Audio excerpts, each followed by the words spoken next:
कम इन sir? आइए। नमस्ते sir. नमस्ते नमस्ते, बैठे बैठे बैठे, पलक Thank मैम you, sir. बैठे। कैसे हैं? जी सर, बढ़िया। बिल्कुल अच्छे। जी सर। इंटरव्यू डेट आ गई?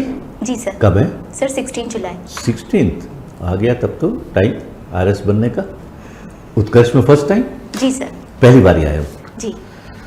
सो वेलकम इन द बोर्ड। पहली बार आए, आपका स्वागत करते हैं। Thank you sir. चलिए आपसे बातचीत करें।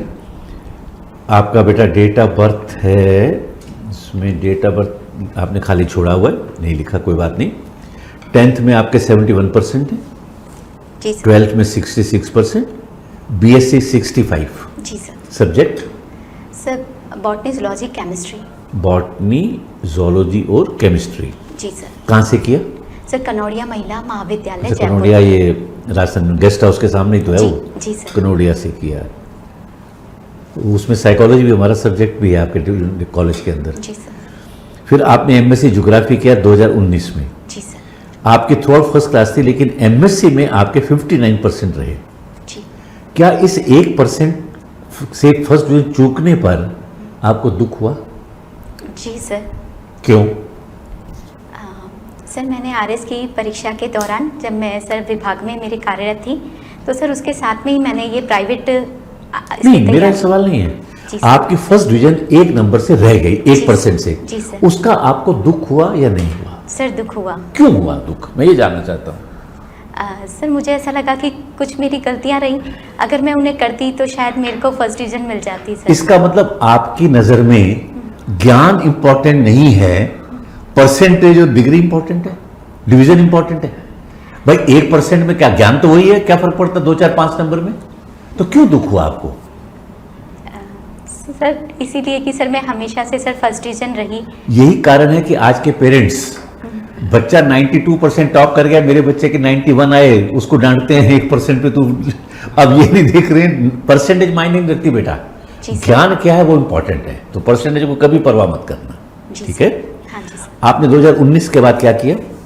सर मैं चिकित्सा एवं स्वास्थ्य विभाग में। अभी काम कर रहे हो? जी सर। किसमें? इसमें सर मेडिकल डिपार्टमेंट में, सर चिकित्सा एवं स्वास्थ्य विभाग निर्देशालय में मैं सर सीनियर असिस्टेंट के पद पर कार्यरत। Senior assistant. क्या आपका काम क्या होता है? सर मैं अभी गोपनीय अनुभाग में कार्यरत हूँ, जहाँ पर सर जो स्वास्थ्य कर्मी हैं अराजपत्रित, उनकी शिकायतें आती है सर, उनके ऊपर अनुशासनात्मक कार्रवाई का कार्य किया जाता है। कोरोना में आपके विभाग की भूमिका क्या थी?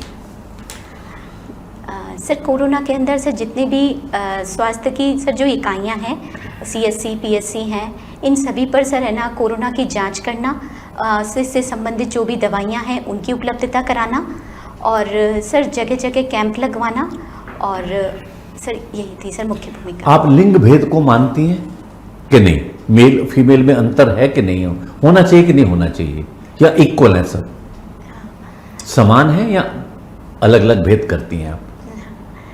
सर मेल और फीमेल सर दोनों अलग अलग हैं। नहीं, वो अलग अलग है, फिजिक वो नहीं मैं कह रहा हूँ। आप उनमें भेद करती हैं या दोनों मिलकर काम करें, ये इसमें बिलीव करती हैं? सर दोनों समान हैं, और सर दोनों को मिलके काम करना चाहिए। पक्का? जी सर। 100%? जी सर। पर आपकी हॉबी तो घूमर है, घूमने में पुरुषों को तो अलाउ नहीं करती हो आप। वहाँ तो महिलाओं का डांस है, फिर हमें क्यों नहीं नाचने देती हो जब बराबर है दोनों? डांस ही तो है। जी सर, वर्तमान में तो सर अब सर पुरुष भी करते हैं। आपने कहा मैं उस पे हूँ, तो घूमर, फिर आपकी हॉबी और घूमर में पुरुष अलाउड नहीं है भाई, ये क्यों? सर ऐसा तो कोई सर प्रतिबंध नहीं है कि सर पुरुष नहीं कर सकते हैं। आज तक मैंने नहीं देखा किसी महिलाओं में, आपने देखा हो सर तो मैं नहीं जानता। घूमर में तो महिलाएं को मैंने देखा है भैया। करेगा तो भी महिला की ड्रेस पहन के करेगा। हाँ बिल्कुल करेगा तो महिला की ड्रेस। ऐसा क्यों? सर क्योंकि सर ये संस्कृति भी है, और सर ये परंपरा चली आ रही है, तो सर उसके अनुरूप सर कुछ ऐसे विधि विधान हैं जो महिलाओं के द्वारा किए जाते हैं। आपको मौका मिले तो आप पुरुषों को अलाउ करोगे इसमें?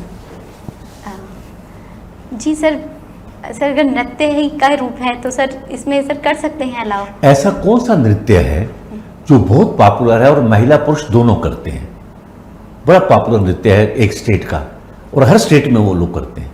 सर गरबा नृत्य है। गरबा सर इसमें स्त्री पुरुष दोनों करते हैं। दोनों सर करते हैं।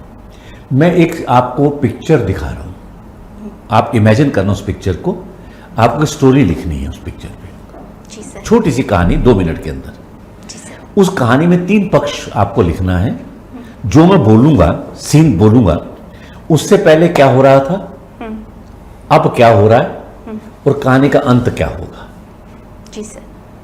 पहले क्या हो रहा था, पास्ट, अब जो भी कहानी में पात्र है वो क्या सोच रहा है, क्या कर रहा है, और उस कहानी का उस पात्र का अंत क्या होगा, कहानी क्या करेगा। तैयार है? जी सर। 2 मिनट का केवल समय हो कहानी बनाने में। एक लड़का है, बैठा है, उसके हाथ में वायलिन है, पालती मार के बैठा, हाथ में वायलिन है, और वो इस मुद्रा में वायलिन को देख रहा है। कहानी बताइए। पहले क्या हो रहा था, अब क्या हो रहा है, क्या कर रहा, सोच रहा है, और अंत क्या होगा। सर, एक लड़का है राजू, जो वायलिन बजाने के प्रति बहुत ही भावुक है। वो किसी को जब बजाता हुआ देखता है तो उसकी कामना है कि वह भी बजाए। उसने अपने घर पे अपने माता पिता से कोशिश करी कि वह उसे भी दिलाएं, लेकिन उसके पिताजी को ये पसंद नहीं था। उसके पिताजी ने वर्तमान में उसको वायलिन दिला दी, लेकिन उन्होंने कहा कि उसे अपनी पढ़ाई पर ध्यान देना चाहिए। और सर, घर पे मापंदियाँ होने के बाद में भी उसकी माताजी ने उसका पक्ष लिया और उसे वायलिन सीखने के लिए उसके हस्बैंड से कहा कि इसे सीखने दो। और सर, फ्यूचर के अंदर सर उस लड़के ने बहुत अच्छा वायलिन बजाना सीखा और सर उसे अपने ग्रामीण स्तर पर सम्मानित भी किया गया। ये सिचुएशन आपके सामने लाइफ में पहली बार आई है, पहले आ चुकी है? ईमानदारी से जवाब देना। सर, पहली बार। Very good. Personality positive, constructive, इसको कहते हैं प्रोजेक्टिव टेक्निक, TAT। इसके कार्ड्स होते हैं। मैं साइकोलॉजी का स्टूडेंट हूँ। इस कहानी से पता चलता है कि आपकी पर्सनैलिटी क्या है। आपने future positive, optimistic attitude, hard working, support in the family, ये सारा दिखाया। कीप इट अप, शाबाश बेटा, सल्यूट। वरना आप ये भी बता सकती थी हताश हो गया, उसने छोड़ दिया बजाना, वो परेशान हो गया। ये किसी को नहीं पता। आप तो कहोगे हम जो पिक्चर की बात कर रहे हैं, लेकिन आप अपने दिल की बात ही तो कह रहे हो। अगर ये कहानी, मैं तो RS में कई बार पूछता भी हूँ बोर्ड के अंदर, ऐसी कहानी बनाएगी तो वैसे नंबर आपके ज्वार भाटे से उछलेंगे। चलिए, अगर आप चलिए, अब ये तो आपने बता ही दिया। पलक कुमावत मैम अगले 10 साल में अपने को कहां देखती हैं? आने वाले 10 सालों में कुमावत मैम अपने आप को कहां देखती हैं?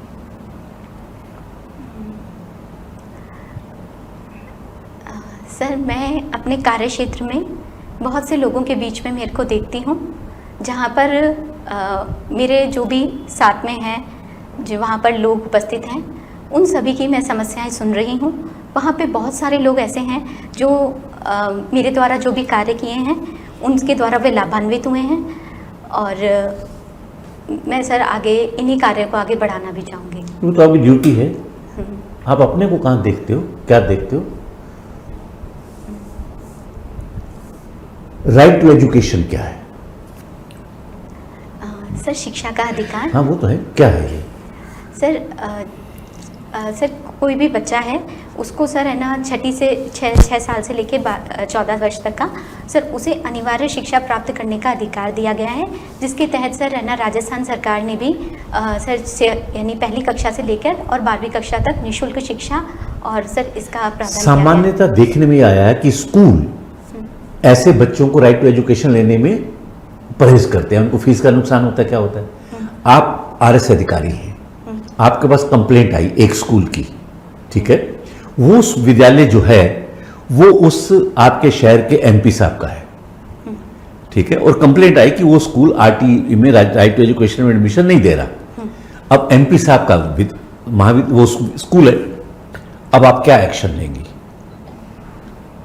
MP साहब हैं रूलिंग पार्टी के, जिसकी सरकार है उसी पार्टी के वो MP हैं, पावरफुल हैं। अब आप एक्शन क्या लेंगी? वो राइट टू एजुकेशन में वो तो मना कर रहे हैं, हम तो नहीं लेंगे। कंप्लेंट आपके पास आ गई।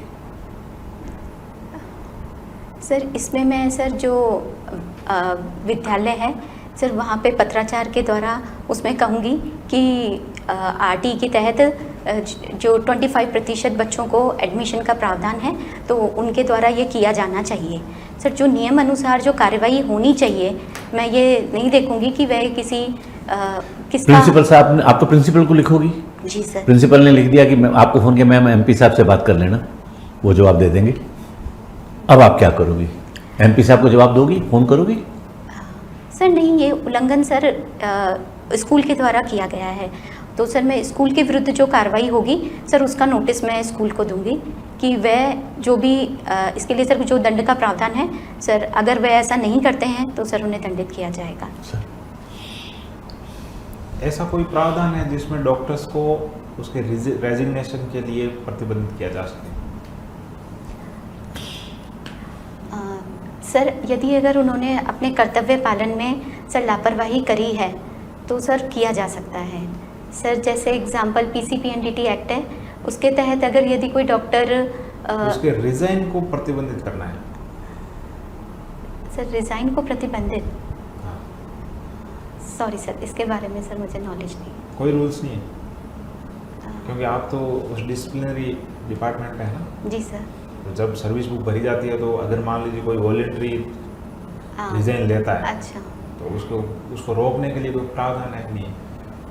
सर क्योंकि मुझे गवर्नमेंट है वो उसके ऊपर कितना खर्चा करती है और उसके बाद में वो 5-7 साल बढ़िया प्रैक्टिस करके अपना खुद का हॉस्पिटल खोल के बैठ जाते हैं और मनमानी फीस से वो हेल्थ इंफ्रास्ट्रक्चर, हेल्थ एक्सपेंडिचर है उसको बढ़ा रहे हैं, और जो मेडिकल एथिक्स के खिलाफ भी है और लीगल जो राइट्स है उसके खिलाफ है, कॉन्स्टिट्यूशनल राइट्स है उसके भी खिलाफ है। क्या ऐसा कोई प्रावधान है? सर पर्टिकुलर सर डॉक्टर्स के लिए क्या है सर, इसकी मुझे नॉलेज नहीं है। आप हेल्थ डिपार्टमेंट में है ना? जी सर। आप पूरा कानून को डील करते हैं वहाँ, तो इसकी अवेयरनेस होनी चाहिए। Sorry sir. अच्छा, क्या करते हैं, आपका काम क्या रहता है? सर इसमें जो अराजपत्रित कर्मचारी हैं स्वास्थ्य विभाग के, जैसे नर्सिंग हो गए, कंपाउंडर्स हैं और वार्ड बॉयज़ हैं, इनके खिलाफ जो शिकायतें आती है उस पर कार्रवाई का कार्य, जैसे सर 16 सीसी 17 सीसी में चार्जशीट्स देना, सर ये कार्य रहता है। अच्छा, परिनिंदा क्या होती है? Is there any consequences of censure? जी सर, परिनिंदा के अंदर सर जो डीपीसीएयर है या फिर आपका एसीपीएयर है उसको सर रोक दिया जाता है। कोर्ट का क्या है इसमें, मत क्या है कोर्ट का? Sorry sir. कोर्ट का क्या मत है अभी परिनिंदा को लेकर के, सेंसर को लेकर के? सॉरी सर, मुझे इसके बारे में नॉलेज नहीं। फिर मान लीजिए आपने परिनिंदा को एक्सेप्ट कर लिया या किसी को सजा दे दी परिनिंदा, जी सर, तो उसके कंसिक्वेंसेस क्या होंगे? क्या करेंगे आप? इंक्रीमेंट रोकेंगे? जी सर। एसीपी रोक देंगे? हाँ सर। श्योर है आप? जी सर, हमारे सर जो जहाँ पे मैं कार्यरत हूँ सर, वहाँ पे ऐसे ही किया जाता है। यदि हमारे एचओडी के द्वारा तय किया जाता है कि इनको परिनिंदा से दंडित किया जाएगा तो सर उसके अंदर एसीपीआर और डीपीसीआर उनके रोक दिए जाते हैं। अभी कोर्ट का एक आदेश ये है कि परिनिंदा को एंट्री की जाए लेकिन उसके कोई कंसिक्वेंसेस नहीं होने चाहिए, इंक्रीमेंट आप नहीं रोक सकते। सर मैं इसके बारे में देख लूँगी। अच्छा, अभी ये भी बोला गया कि पुलिस को चार्जशीट मिलती है, तो सुप्रीम कोर्ट ने, हाई कोर्ट ने बोला किसी ने कि पुलिस है वो अलादीन का चिराग नहीं है। क्या होता है अलादीन का चिराग? सर अलादीन का चिराग सर,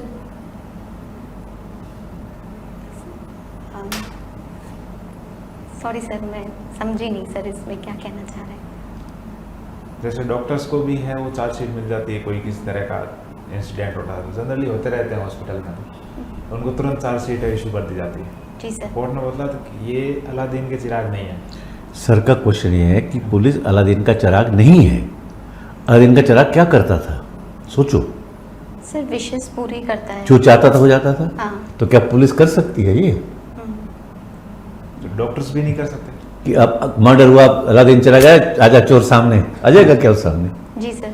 जो सोच लिंक करो क्वेश्चन को बेटा। कि क्या जो एक नेग्लिजेंस है वो क्राइम है? जी सर। क्राइम है नेग्लिजेंस? हाँ सर। कैसे? सर नेग्लिजेंस सर, जैसे सर आप मुझे बताएंगे किस संदर्भ में? डॉक्टर्स के संदर्भ में। डॉक्टर्स ने कोई नेग्लिजेंस किया है, फॉर एग्जांपल कोई केस ऐसा आता है जिसमें उसने 10 मिनट 15 मिनट लेट कर दिया और यदि सर उसकी वो शिकायत आती है, तो आप क्या करते हैं? यदि सर पता होते हुए भी जानबूझकर अगर ऐसा डॉक्टर के द्वारा किया जाता है, ऐसा आप कैसे डिसाइड करोगे? नेग्लिजेंस है कि उसकी ड्यूटी है वो 10 बजते ही उसको आना चाहिए था जी सर, और 10:10 पे है वो तब तक उस मरीज का ट्रीटमेंट नहीं हुआ। जी सर। 10 मिनट का गैप था और नेग्लिजेंस आपको लगता है, तो क्या ये नेग्लिजेंस है वो क्राइम है? सर एक तरह से देखा जाए तो सर क्राइम है। एक तरह से नहीं, आप तो उसमें बताओ। जी सर, आपके क्राइम है। अगर अनुशासन सर में यहाँ कार्रवाई होगी कि नहीं होगी? सर अगर सर कोई गंभीर पीड़ित है और सर वो समय डॉक्टर का वहाँ पर उपस्थित होने का था और सर उससे किसी को सर बड़ी हानि हुई है, तो सर ये सर अपराध की नहीं, श्रेणी में मान लो आएगा। डॉक्टर टाइम पे भी आ गया, सर्जन है, जी। सर्जरी करते समय गलती से टॉवल या फोर्सेप अंदर रह गया, कैंची रहती है, कैंची रहती है। वो सीजर अंदर रह गई, तो जी। क्या ये क्राइम है? सर ये क्राइम है। आपको नहीं लगता कि जो अनुशासनात्मक कार्रवाई है यही डॉक्टर्स को गवर्नमेंट के चंगुल से बचाने के लिए प्राइवेट हॉस्पिटल खोलने को मजबूर करती है? It is called as a bad cholesterol. Sir ये एक तरह से सर ये गलत है कि सर गलत क्या है? प्राइवेट हॉस्पिटल खोलना या अनुशासनात्मक कार्रवाई करना? सर अनुशासनात्मक कार्रवाई करना सर बिल्कुल सही है, क्योंकि सर तो वहाँ यहाँ पर तो से इस चंगुल से बचने के लिए तो प्राइवेट हॉस्पिटल खोल रहे हैं सरकारी डॉक्टर्स, जी सर। तो ये तो बैड कोलेस्ट्रॉल के रूप में काम कर रहा है। जी सर। डॉक्टर्स भागते हैं कि क्यों फालतू में सरकार का लफड़ा ले, इससे बढ़िया कमाई भी उधर ज़्यादा है और मनमानी भी है, मन चाहे तब आपकी ड्यूटी लगेगी। जी सर। ऐसा आप फील करते हैं कि नहीं करते? जी सर बिल्कुल। क्या इसका सॉल्यूशन है? सर सॉल्यूशन सर यही है कि सर जैसे सर सरकारी के अंदर पाबंदी होती है सर, वैसे के वैसे ही सर निजी के अंदर भी सख्त कार्रवाई होनी चाहिए। और सर अगर सर वह उसमें दूसरे के अंदर जा रहा है तो सर ऐसे कुछ प्रावधान होने चाहिए। कुछ कौन से सर कंक्रीट बताओ। सर अगर सर मेरे हिसाब से सर अगर किसी के अंदर कर्तव्य पर लापरवाही करी है तो सर जो उसके लिए दंड है सर वो दिया जाना चाहिए। प्राइवेट डॉक्टर्स के लिए कुछ है अनुशासनात्मक कार्य? क्या करोगे आप? परिनिंदा कर दोगे, चलो इंक्रीमेंट रोक दोगे, सरकार तो इंक्रीमेंट देती नहीं है उनको, जी सर। तो यार रेगुलेशन है ही नहीं ना। सर जैसे गवर्नमेंट का। राजस्थान सरकार के द्वारा राइट टू हेल्थ बिल लाया गया था, तो सर वो भी सर कहीं ना कहीं सर जो निजी डॉक्टर्स हैं उनको एक तरह से उनको पाबंद करता है कि उनकी भी जिम्मेदारी है। सर कोई भी डॉक्टर सर कहीं भी कार्यरत हो, लेकिन उसकी जिम्मेदारी है कि वह अपने कर्तव्य को निष्ठा से पूरा करे। आप कहाँ पर पोस्टेड हैं अभी? सर चिकित्सा एवं स्वास्थ्य विभाग निर्देशालय जयपुर। जयपुर में ही? जी सर। शुरू से जयपुर में ही रही है, कहीं और भी? नहीं सर यहीं पर। जयपुर ही रही। और आपने ग्रेजुएशन कहाँ से किया? सर कनौड़िया महिला महाविद्यालय जयपुर से। और एमएससी भी यहीं से? जी सर। तो ज्योग्राफी से क्वेश्चन कर सकता हूँ? जी सर। इक्वेटर लाइन, भूमध्य रेखा, जी। तो जलवायु कैसी होती है? 10 डिग्री उत्तर, 10 डिग्री दक्षिण। सर यहाँ पर सर सूर्य की किरणें सीधी पड़ती हैं अधिकांश समय, और सर यहाँ पर वेजिटेशन अधिक होता है क्योंकि तापमान अधिक रहता है, और सर वर्षा की मात्रा भी सर यहाँ पर अधिक होती है, और सर जैव विविधता अधिक पाई जाती है। वर्षा कब होती है यहाँ? मौसम होता है कोई या? सर वैसे तो सर अधिकांश सर समय हर समय ही सर यहाँ पर वर्षा 12 होती महीने है। होती है। हाँ जी सर। लेकिन एक टाइमिंग भी है इसके, उस जगह तेज होती है, सुबह होती है, दोपहर में या शाम को? सर मैं अनुमान से बताना चाहूँगी सर, शाम के समय ज़्यादा होती है, दोपहर के बाद। दोपहर के बाद जी शाम सर। को, ठीक बात है। अच्छा ठीक है, थार के रेगिस्तान का मुझे मानव भूगोल समझा रही है, थार में जीवन कैसा है ये बताइए। थार रेगिस्तान। सर थार रेगिस्तान में सर रेगिस्तान है, इसलिए सर वहाँ पर मरुस्थलीय वनस्पति पाई जाती है, और सर वहाँ पर सर जीवन के अंदर कुछ कठिनाइयाँ भी हैं क्योंकि पानी की उपलब्धता कम है, और इसी के अनुरूप सर वहाँ पर जीव पाए जाते हैं जो इस इन्वायरमेंट में सर जी सकें, जैसे सर सांप हुआ और ऊँट है और इस तरह के नेवले वगैरह। सर ये अलग ही सर वहाँ पे मरुस्थल वाले क्षेत्र वाले जीव पाए कैसे जाते क्या कहते हैं थार में जीवन कठिन है?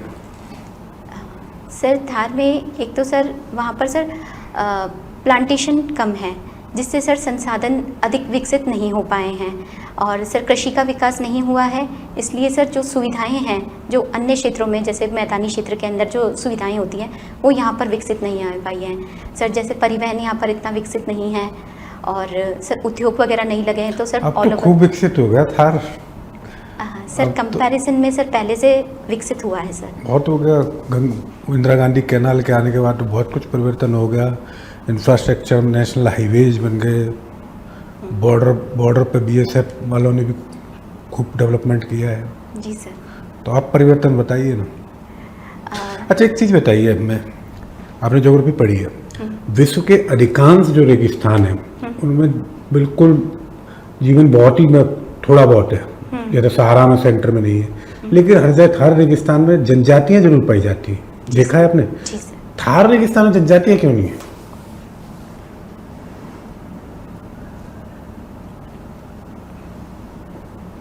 और जबकि राजस्थान के और हिस्सों में जनजातियां हैं।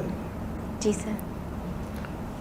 इसका कोई लॉजिकली साइंटिफिक कारण है क्या? मैं पूछ रहा हूँ आपको, आप ज्योग्राफी पढ़िए।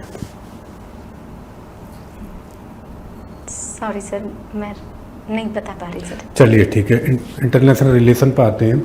अटलांटिक महासागर में भारत की विदेश नीति कैसी है? जी सर। अटलांटिक महासागर में भारत की विदेश नीति कैसी है? सर वहाँ पर सर भारत ने अनुसंधान के सर कार्य किए हैं। अटलांटिक अटलांटिक महासागर में देश भी हैं। जी सर। उस संदर्भ में कह रहा हूँ, वो अनुसंधान में काम किए, बात सही है आपकी। तो हम अटलांटिक महाद्वीप की बात कर रहे हैं, sorry, मैं sir। महासागर की बात कर रहा हूँ। हाँ।